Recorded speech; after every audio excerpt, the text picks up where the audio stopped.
Okay, so let's check your work for your review for test 19. The first one was a scale problem. The scale was 1 inch on the model is 1.5 feet on the real car.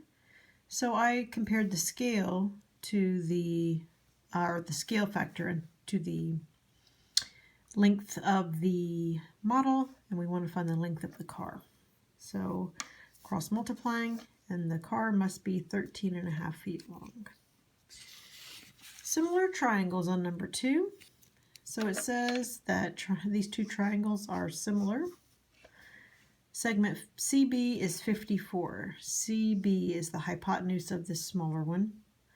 And this smaller one is similar to the bigger one. So I compared the hypotenuse to leg on the small one, hypotenuse to leg, to hypotenuse to leg on the big one.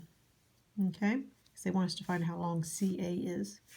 So hypotenuse is to leg on the small one is equal to hypotenuse is to leg on the big one.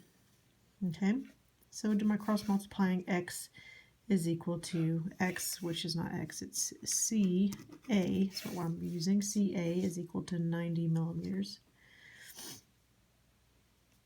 You may have also set it up where you compared hypotenuse on the small one to hypotenuse on the big one. CA is equal to side on the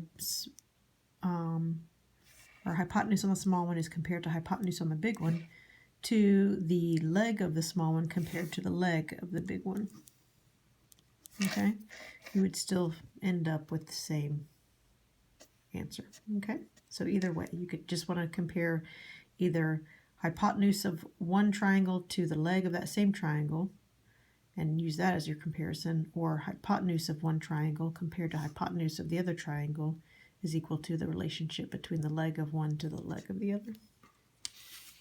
Number 3. An item regularly priced at $49.95 was marked down to $39.95. Estimate the percent of discount. Well, since it said estimate, I changed this to $50 and this to $40. So this was my original price. This is my new price. Okay, so I said that's a difference of $10. They want us to estimate the percent of discount. That means what's the change in the percent.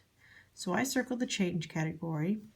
I knew that the original percent is 100%, so I got rid of this category, and I used 100 over the change is equal to 50 over 10, and I found that the amount of change is 20%. So it's a reduction of 20%.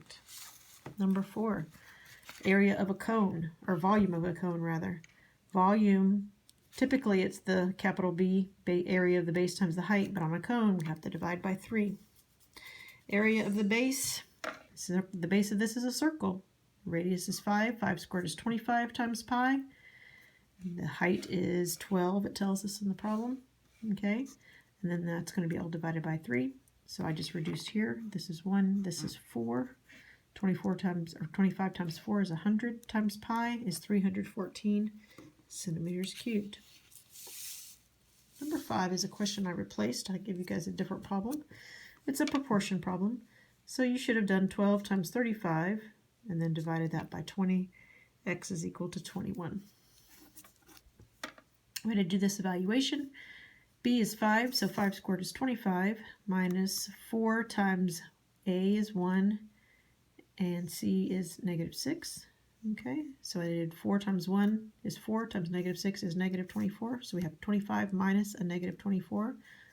Minus the minus means plus. We're going to add the opposite. So we get the square root of 49, which is 7. Okay. So next one was a replacement problem as well. We have to divide here. 8.1 divided by 3 is 2.7. When we divide our exponents, or when we divide and we have the same base, we subtract our exponent. 7 minus 4 is 3. 2.7 times 10 to the third. I'm sorry, I didn't have that answer showing. 2.7 times 10 to the third. Next. Perimeter of this rectangle. Okay. 2 times the length plus 2 times the width. They do my distributing. 2 times 2x is 4x. 2 times positive 3 is positive 6. Plus 2 times x is plus 2x. Positive 2 times negative 1 is negative 2. Combine my x's, I have 6x. Combine my numbers, positive 6, negative 2 is positive 4. Okay, now area. 2x plus 3 times x minus 1. 2x times x is 2x squared.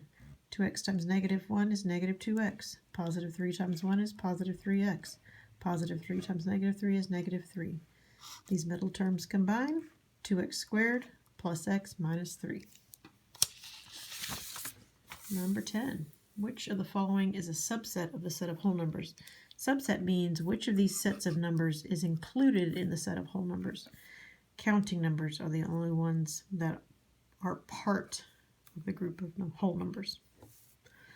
So the way I say this one on number 11, x is greater than negative 3. So I did an open circle on negative 3 and I started shading to the right. Those are the values greater than negative 3. And x is less than or equal to 2.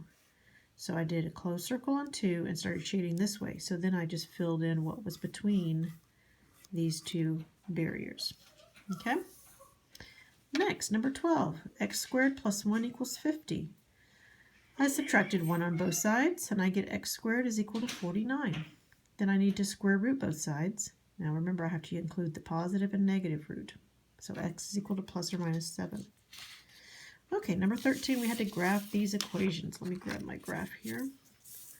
So we had to graph these equations. So on this one, we have y equals x minus 1. So I went to negative 1. I graphed a point. My slope is positive 1, so I rose 1 and ran 1.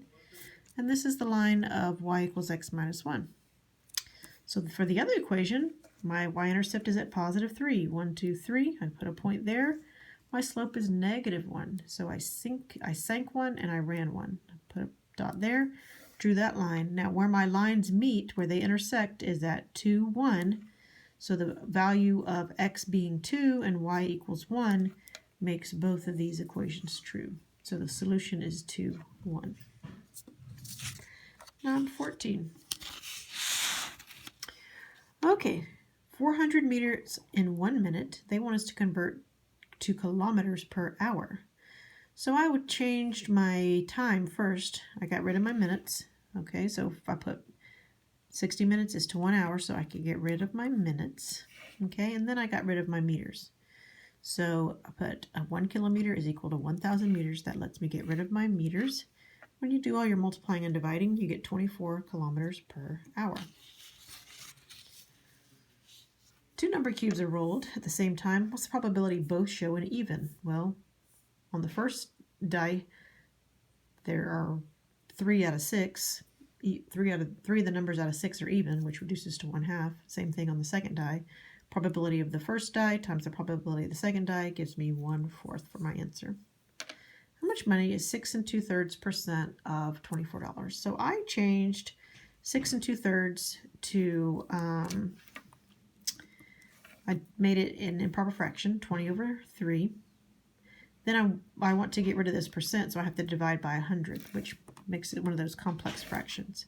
So I have 20/3 divided by 100 over 1. Fraction divided by fraction means fraction times reciprocal. So once I did that, then I got 1/15. Okay, so then I can multiply it times my 24, and you end up with $1.60. Number 17, I have to distribute. 3 times x is 3x. 3 times positive 1 is positive 3. Then I just bring in my negative 2x is equal to 2. Combine my x's, 3x and negative 2x give me 1x, plus 3 is equal to 2. Subtract 3 on both sides, subtract 3, x is equal to negative 1.